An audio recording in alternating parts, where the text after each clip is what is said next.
थे। आप सभी को नरक चतुर्दशी रूप चतुर्दशी की बहुत बहुत शुभकामनाएं। भगवान लक्ष्मी नारायण आप सभी पर अपनी कृपा बनाए रखें, सभी की मनोकामना पूरी करें। लक्ष्मी जी सभी के घर में वास करें, सभी के घर में खूब धन संपत्ति दें, सभी के घर में खूब सुख दें, सबको निरोगी रखें, किसी भी तरह का कोई संकट किसी के घर में ना आए। इसी शुभ मंगल कामना के साथ आइए सुनते हैं नरक चतुर्दशी के दिन सुनी जाने वाली सभी 5 कहानियां। सबसे पहले सुनते हैं गणेश जी की कहानी। बोलिए गणेश जी भगवान की जय हो। किसी गांव में एक ब्राह्मण ब्राह्मणी रहते थे।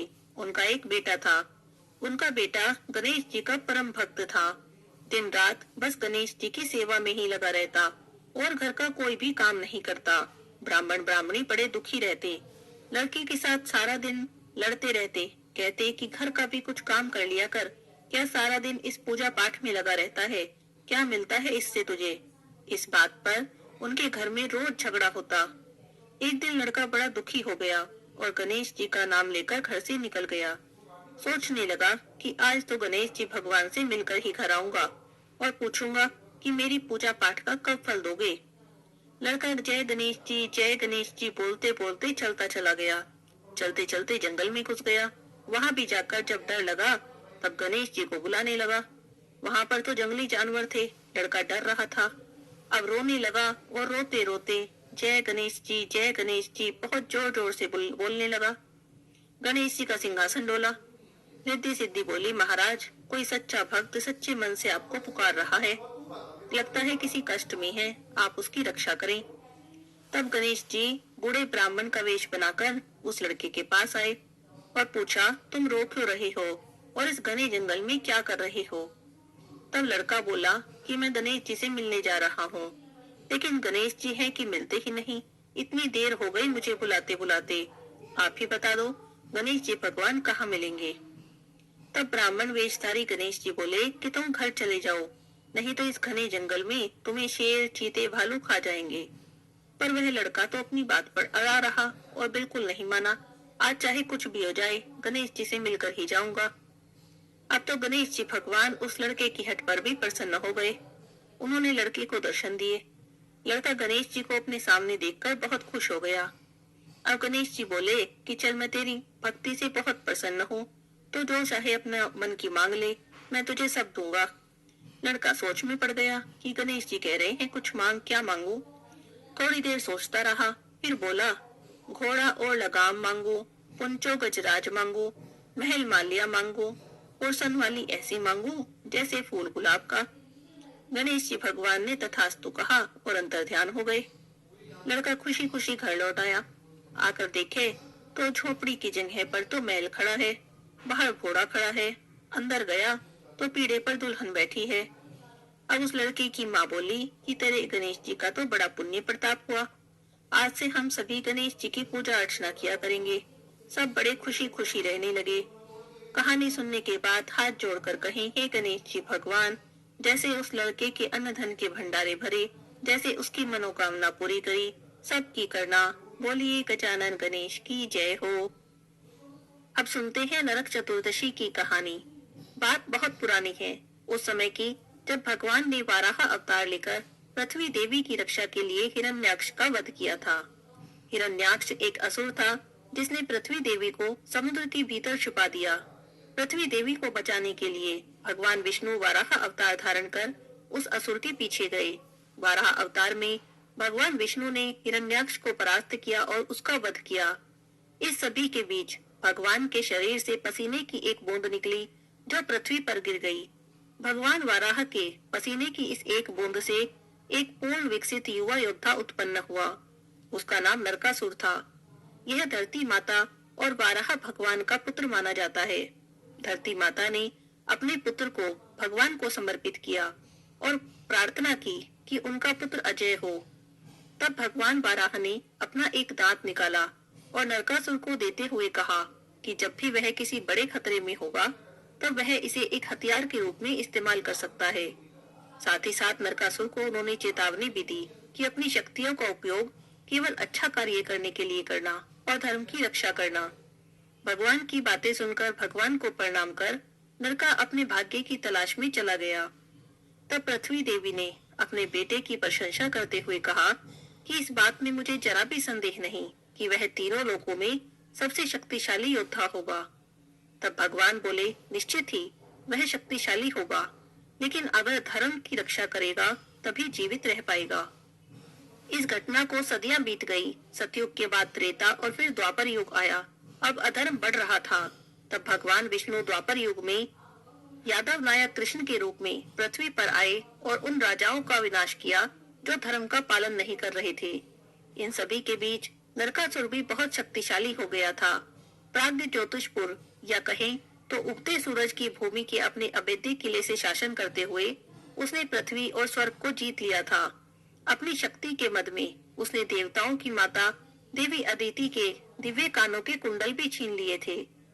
तब देवराज इंद्र भगवान कृष्ण के पास द्वारिका में आए और उन्होंने नरकासुर के विरुद्ध भगवान कृष्ण से सहायता मांगी और उसके अत्याचारों का संपूर्ण व्याख्यान भगवान कृष्ण के सामने कहा। यह सब सुनकर देवी सत्यभामा बड़ी ही चिंतित हुई और उन्होंने भगवान कृष्ण से नरकासुर का वध करने की प्रार्थना की। ऐसी भी मान्यता है कि देवी सत्यभामा धरती माता का ही स्वरूप थी, धरती माता का ही अवतार थी और नरकासुर को वरदान था कि उसका तब तक वध नहीं होगा जब तक कि स्वयं उसकी माता स्वीकृति न दे दे। तो देवी सत्यभामा की स्वीकृति के बाद भगवान कृष्ण अपनी पत्नी सत्यभामा के साथ गरुड़ पर सवार हुए और नरकासुर की राजधानी प्राग्ञ ज्योतिषपुर में गए। प्राग्ञ ज्योतिषपुर में प्रवेश करना बड़ा ही कठिन था। उसके चारों ओर पहाड़ों की किलेबंदी थी। उसके बाद शस्त्रों का घेरा था, फिर जल से भरी खाई थी। उसके बाद आग और बिजली की चार दीवारी थी जिनके भीतर गैस को बंद करके रखा गया था और इसके भी भीतर मूर दैत्य ने नगर के चारों ओर 10,000 घोर और सुदृढ़ फंदे वाले जाल बिछा रखे थे। तब भगवान कृष्ण ने अपनी गदा की चोट से पहाड़ों को तोड़ दिया, शस्त्रों की मोर्चाबंदी को बाणों से छिन्न भिन्न कर दिया, चक्र के द्वारा अग्नि, जल और वायु की चार दीवारी को भी तहस नहस कर दिया और मूर दैत्य के फंदों को तलवार से काट दिया। जो बड़े बड़े यंत्र और मशीनें वहां पर लगाई गई थी उसको और वीर पुरुषों के हृदय को शंखनाद से विदीर्ण कर दिया। नगर के परकोटे को गदाधर भगवान ने अपनी भयंकर गदा से ध्वस्त कर डाला। भगवान के 5 जन्नी शंख की ध्वनि प्रलय कालिनी बिजली की कड़क के समान महाभयंकर थी। उसे सुनकर मूर दैत्य की नींद टूटी और वह बाहर निकल आया। उसके 5 सिर थे। जब तक वह जल के भीतर सो रहा था वह दैत्य प्रलयकालीन सूर्य और अग्नि के समान प्रचंड तेजस्वी था।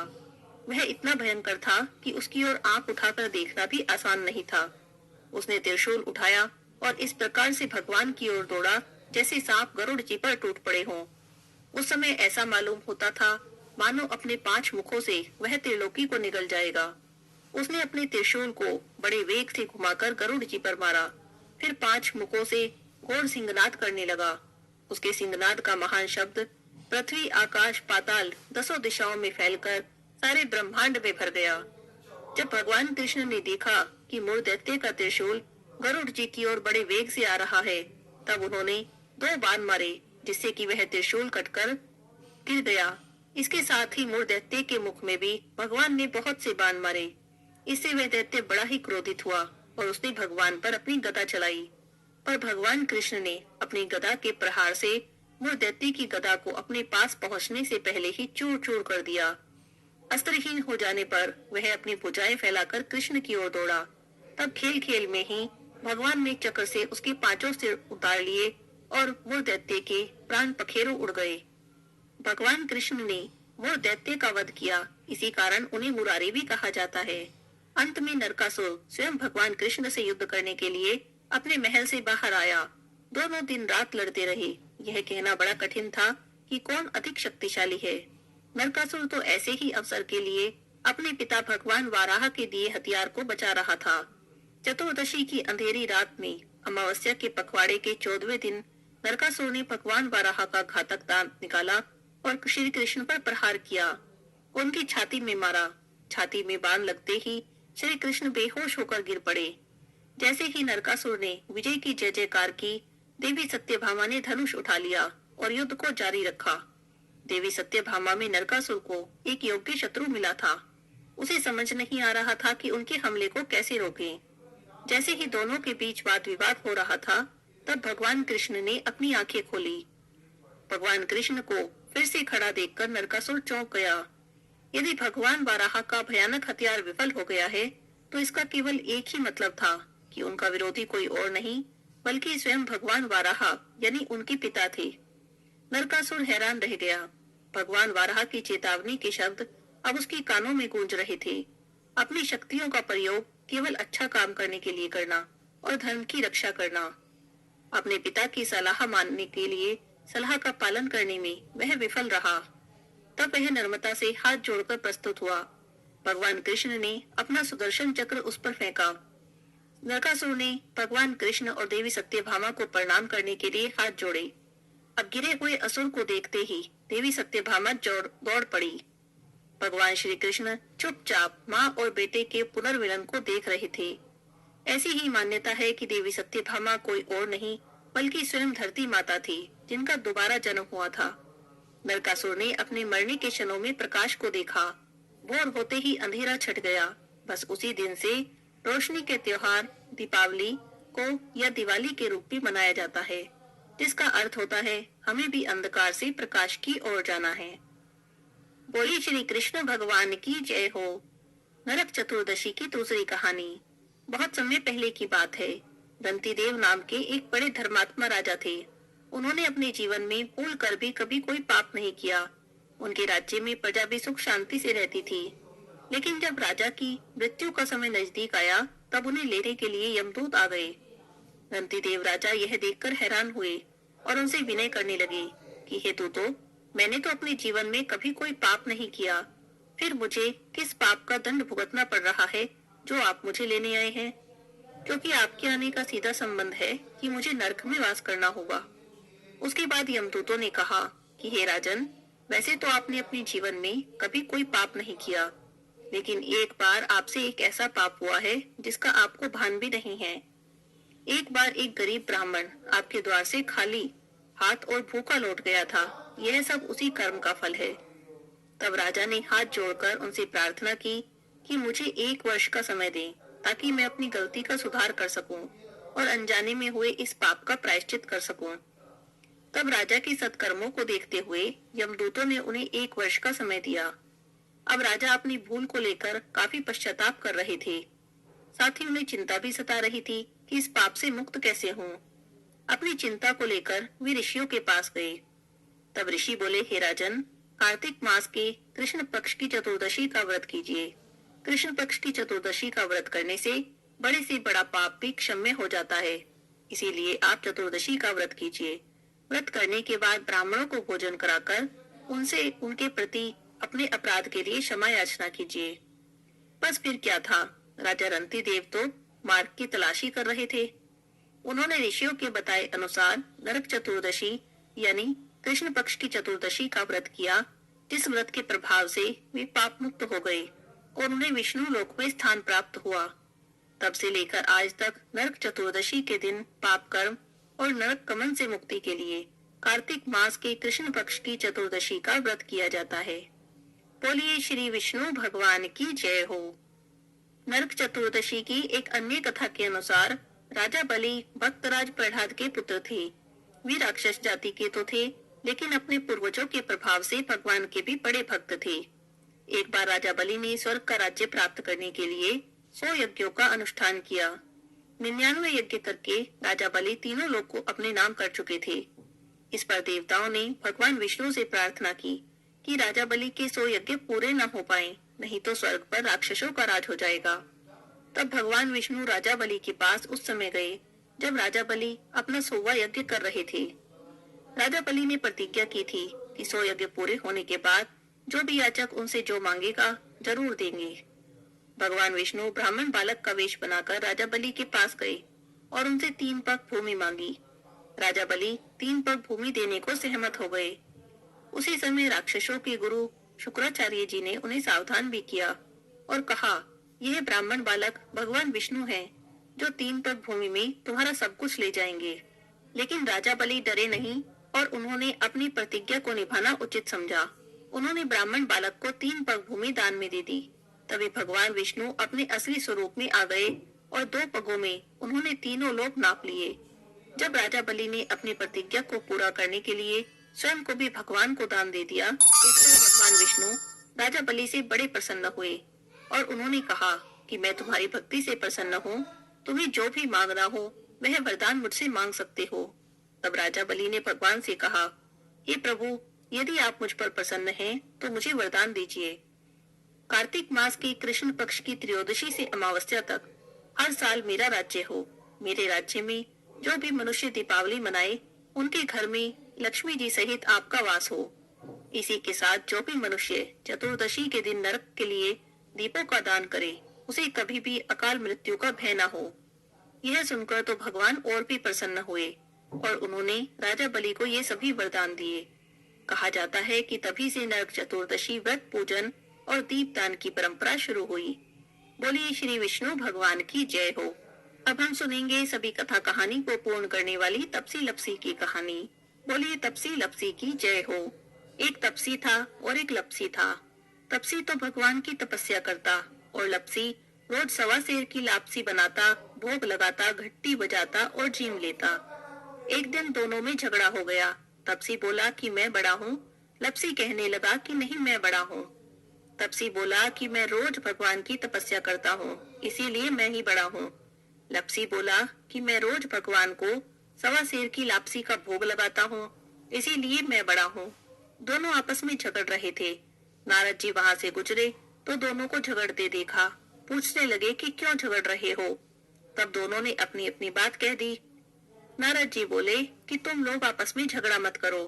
तुम में से कौन बड़ा है इस बात का फैसला मैं कर दूंगा। अगले दिन सुबह सुबह तपसी और लपसी दोनों नहा कर आ रहे थे। नारद जी ने दोनों के रास्ते में 1.25 करोड़ की अंगूठी रख दी। तपसी ने अंगूठी देखी तो उसने तुरंत उठा ली।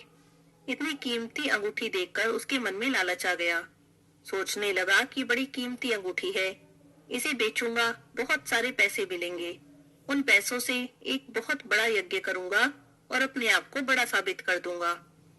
उधर लपसी ने अंगूठी देखी तो सोचने लगा, अरे किसी की कीमती अंगूठी गिर गई है, लेकिन उसने अंगूठी को हाथ तक नहीं लगाया। सोचने लगा कि कहीं मैंने उठा ली तो चोर डाकू मेरे पीछे पड़ जाएंगे, कहीं मुझे मार दिया तो। वो तो रोज की तरह सवा सेर की लापसी बनाई, भगवान को भोग लगाया, घंटी बजाई और जीव लिया। थोड़ी देर में नारद जी वहां पर आए। दोनों कहने लगे कि बताओ नारद जी, हम दोनों में से कौन बड़ा है। तो नारद जी बोले कि दोनों खड़े हो जाओ। दोनों खड़े हो गए। जैसे ही दोनों खड़े हुए, तपसी के पैर के नीचे से अंगूठी निकली जो उसने तपस्या करते टाइम अपने पैर के नीचे छुपा ली थी। तो नारद जी तपसी से बोले कि इतनी तपस्या कर ली तूने, पर तेरे मन का लालच अभी तक नहीं गया। जा, अब तुझे तेरी तपस्या का भी कोई फल नहीं मिलेगा। इतना सुनना था कि तपसी तो जोर जोर से रोने लगा। रोते रोते नारद जी के पैरों में गिर गया। बोला, महाराज दया करो और बताओ कि मुझे मेरी तपस्या का फल कैसे मिलेगा। तब नारद जी बोले कि जो अपने घर में गाय कुत्ते की रोटी नहीं बनाएगा तो उसकी तपस्या का फल तुझे मिल जाएगा। दीवा जलाकर हाथ नहीं जोड़ेगा, ब्राह्मण को भोजन कराकर दक्षिणा नहीं देगा, तब उसकी तपस्या का फल तुझे मिल जाएगा। साड़ी देकर भेंट नहीं देगा तो उसकी तपस्या का फल तुझे मिल जाएगा। जो सारी कहानी कहकर तेरी कहानी नहीं कहेगा, तब उसके सारे पुण्य, सारे फल तुझे मिल जाएंगे। बस तभी से सभी कथा कहानी के साथ तपसी लपसी की कहानी जरूर सुननी चाहिए, नहीं तो किसी भी कथा कहानी का फल नहीं मिलता।